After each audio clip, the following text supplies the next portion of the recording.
With Mojang splitting the Caves and Cliffs update, 1.17 was missing a lot of the big features in the Cave update. So in today's video, I'm going to be showing you what to expect in the Caves and Cliffs update part 2, otherwise known as 1.18. Let's get into it.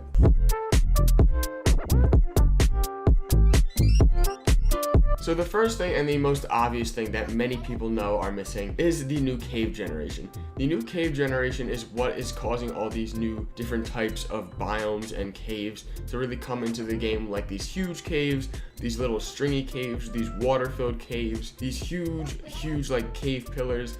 All these amazing things are because of the cave generation, and we do not have that yet, and this is probably one of the most look forward to features in the second part of the update, and personally I cannot wait for this to come. Now the mountain generation is also coming in the second part. Although not as cool as the cave generation, it is still really quite incredible and really makes Minecraft like look next level. This generation is still insane. It's really gonna add a whole new like landscape to your world and really going to allow for some awesome builds, as the height limit will be increased for these mountains, and for the caves the height limit is being decreased down to -64. Now we do have all that generation coming, but the generation is actually a separate thing from the biomes. So say you take a lush cave, you can have that as a large cave, a small cave, a stringy cave.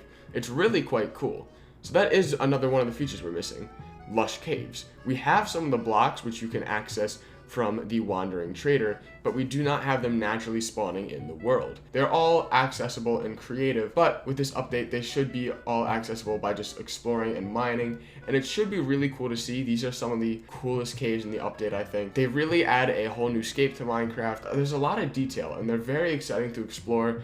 I have personally gone on some of these snapshots and explored these caves myself, and I think this is one of the best features in the update. We will be receiving many new types of plants with this biome. Axolotls will also be spawning in these biomes. So they spawn naturally now in just rivers and lakes and wherever, but they are supposed to naturally spawn in the lush caves. We are not sure if they will be removing their spawns from rivers and from oceans, but we know that they will be spawning in lush caves. Now the second cave biome that isn't in the update yet, we already slightly have, but we do not have it to its full scale. This is the Dripstone Cave. The Dripstone is actually naturally spawning in the world already. Without this cave generation, it really spawns in little spurts just so you can access the block. You don't really get that full biome experience. With the second part of this update, the Dripstone and the cave generation combined should add a really nice looking Dripstone cave. It's going to be on a much bigger scale than what we have now, than just a few blocks. It's like where you find andesite. It's like a little section of andesite. It's not a full biome, but there's still like a little maybe 6-block wide patch of it. But with this update you should be getting full biomes, and I'll leave some pictures on screen. It's really quite incredible, although I do feel like these don't have enough uses and it's kind of a meh biome, but it's still very cool. Now the last biome for this video is the Deep Dark. We actually don't know that much about this biome because it has not been released in any snapshots yet. All we know is that the Warden will be spawning in it and Skulk Sensors will. Skulk Sensors are basically this little form of plant life that if you go near, they kind of activate a redstone signal. So this is allowing for wireless redstone, which is huge for the redstone community, and I cannot wait to see what people create with this, but we haven't really gotten to explore it yet. They probably delayed this because of how complicated it's going to be. The Warden is going to be spawning in the Deep Dark biome, and this is the first ever blind mob. It actually cannot see you. It hears you off of vibrations, so you can use things such as snowballs to distract it. These snowballs, basically, when you throw it, that it'll feel a vibration and it'll head toward it. The point of the Warden is not to kill it. You are actually supposed to sneak by, as with full netherite armor, you can be seen getting 2-shot, which is very scary. I feel extremely sorry for all the hardcore players out there. The Warden is also said to be protecting something. We are not sure if what it's going to be protecting, if it's some sort of new dungeon or they're just going to be chests scattered throughout the Deep Dark. We're not sure if the Deep Dark is also just a naturally spawning biome or if it is just the whole world below a certain coordinate is the Deep Dark, because we know as you go deeper down with this cave generation, the darker stone, the black stone basically, it spawns everywhere and it becomes the dominant source of stone. So we don't know if that is what the Deep Dark is supposed to be, but we're pretty sure it is a separate biome with its own separate features. The Warden is one of the most looked forward to features of this update, and it is going to be a real big threat. Some of the things it could be protecting could be some weapons, some artifacts, maybe even some new forms of totems. I really do hope, though, they add something unique that it's defending in the chest, not just like diamonds and emeralds, because I feel like that would be really lame. You know, it would be really cool to see something new. Now, a smaller feature that was delayed, which was actually expected to be in 1.17, are bundles. Bundles are basically like the noob's shulker box. They're early game shulker boxes. They look very useful, but I don't really know why they were delayed. I don't think this is all that complicated of a feature. It's a really useful feature and a really great feature that I'm looking forward to, but I'm not sure why it was delayed. But it should be a great form of storage and a great form of keeping your inventory much neater, because I know when I go caving and I have like 10 andesite, 10 dirt, 10 gravel, it's like there's just so much and it's taking up 500 slots. With the bundle, I can put this all in one, so it should be really useful. Now, there is said to be a secret feature for the goat. We have no idea what it is though right now.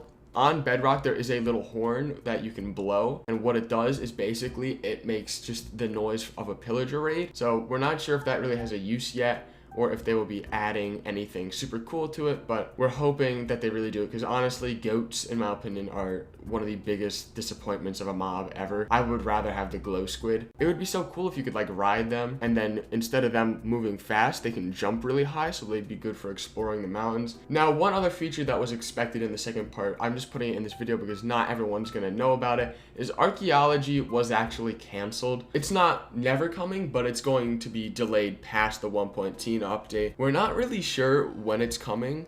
They may, I have a feeling they may just keep putting it back and like never add it, but maybe it could be coming in 1.19 or 1.20. Now, those are all the announced features for part 2 of the Caves and Cliffs update. We can still probably expect some unannounced features. Remember, with the Nether update, they didn't announce Netherite armor, they didn't announce Piglin Bastion or Striders. Those were all features that weren't announced at Minecon that were added. And although this update is already much more filled to the rim with content than the Nether update, there is still a chance, since it was delayed to December, that they have a lot of features they aren't showing us. Like even the Deep Dark, there are probably a lot of features in there that we don't know about yet. And I really hope that they do surprise us with like 1 or 2 more biomes, because although the biomes we have now are great, I would really like to see a desert biome and an ice biome. Like, you don't even need to add anything inside them. I just want, like, the blocks replacing stone with sandstone and sand, you know, on the scale of all the other caves. I feel like that would be really cool. Or we could get some new unique thing, like a mushroom cave or some sort of crystal cave. There are definitely going to be a lot of unannounced features, I think, or at least 1 or 2